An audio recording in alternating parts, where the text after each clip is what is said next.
දෙන්න හදන්නේ අංක 1 ඉඳලා 15 දක්වා කොහොමද ගණන් කරන්න ඉගෙන ගන්න කියලා.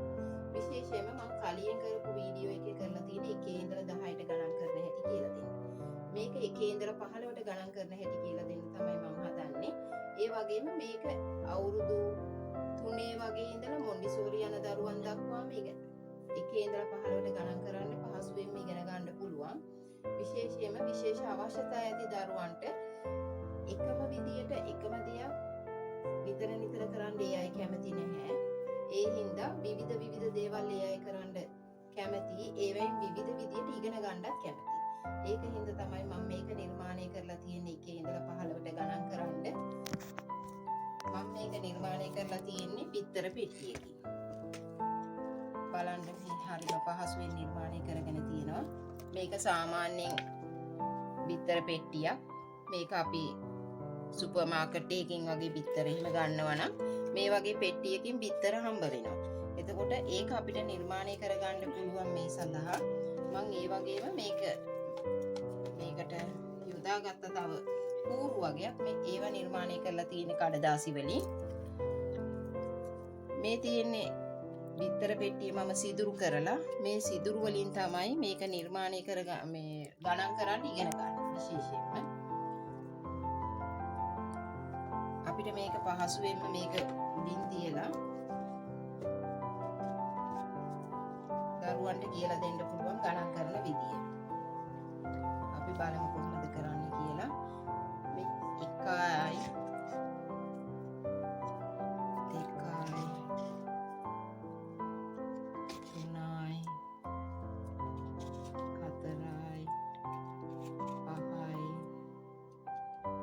5යි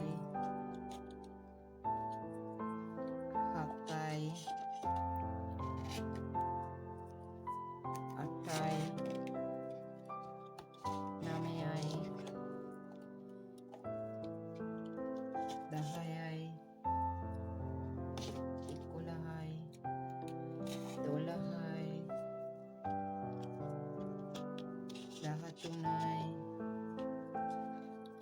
14යි 15යි.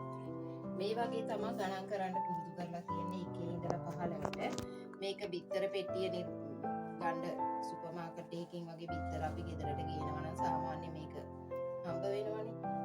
ඒක හින්දා මේක පහසුවෙන්ම නිර්මාණය කරගන්න පුළුවන්. වැඩි වියදමක් දරන්න වෙන්නේ නැහැ. වියදමක් යන්නෙත් නැහැ. එතකොට මේක ඇවිල්ලා සාමාන්‍ය සපත්තු පෙට්ටියක්. ඒ වගේම අපි මේක දෙපාරක් ගණන් කරන්න පුළුවන් එක්කෙනෙකුට. මේක දෙපාරක් ගණන් කරන්න පුළුවන්. මම මේ යොදාගෙන තියෙන සපත්තු පෙට්ටිය හැම වෙලෙම මේ ගන්න එක මේකෙන් ගත්තාම මෙතනින් ඇතුල් කරන්න පුළුවන් 1යි 2යි 3යි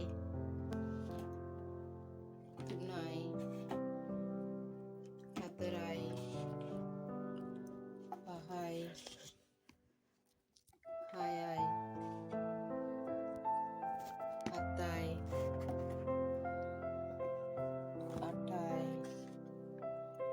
9යි 10යි 11යි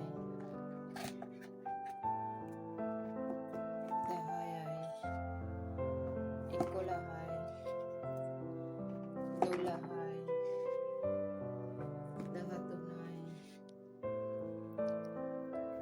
14යි 15යි. මේ වගේ දෙපාරක් එකම විදියට දෙපාරක් ගණන් කරන්න පුළුවන් හරිම පහසුවෙන්. එතකොට දරුවන්ට ඉක්මනින්ම මතක හිටිනවා ගණන් කරන එක. මේක මොන්ටිසෝරි යන දරුවන්ට විශේෂ අවශ්‍යතා ඇති දරුවන්ට පහසුවෙන් ගණන් කරලා තමන්ගේ ගණිත හැකියාව වර්ධනය කරගන්න පුළුවන්. ඒ වගේම මේක නිර්මාණය කරලා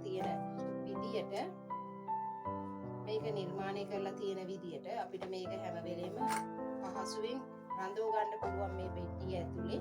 මෙහෙම පෙට්ටියට මේක දාලා මේකෙන් වහලා තිබ්බහම මේක උඩ ඕන නම් තවත් ඒ වගේ නිර්මාණ කීපයක් කරන ඒවා මේක උඩින්ම තියාගන්න පුළුවන්. වැඩි ඉඩ කඩක් යන්නෙත් නෑ. දරුවන්ට විනෝදයෙන් සෙල්ලම් කරන විදියටම ඉගෙන ගන්නත් පුළුවන්. මේකෙන් සෙල්ලම් කරන්නත් පුළුවන්. වැඩ දෙකක්ම කරන්න පුළුවන්. ඒ වගේම සෑහෙන වෙලාවක් දරුවන්ව එක තැනක රඳව ගන්නත් මේකෙදි පුළුවන්. මොකද හැම වෙලේම චලනය වෙන්න බලන දරුවෝ එක තැනක ඉඳගෙන මේ වැඩේ කරන්න හරි පහසුවෙන්ම පුරුදු වෙනවා. ඒ හින්දා මං හිතනවා ඔබලත් මේ වගේ එකක් නිර්මාණය කරලා ඔබේ දරුවන්ගේ ගණිත හැකියාව වැඩි දියුණු කරගන්න පුළුවන් විදිහට මේක නිර්මාණය කරලා දෙයි කියලා. ඒ වගේ මේක නිර්මාණය කරලා මට කමෙන්ට් එකක් දාලා මගේ channel එක like කරලා ඊළඟ වීඩියෝ එක එනකම් බලාගෙන ඉන්න. Thank you.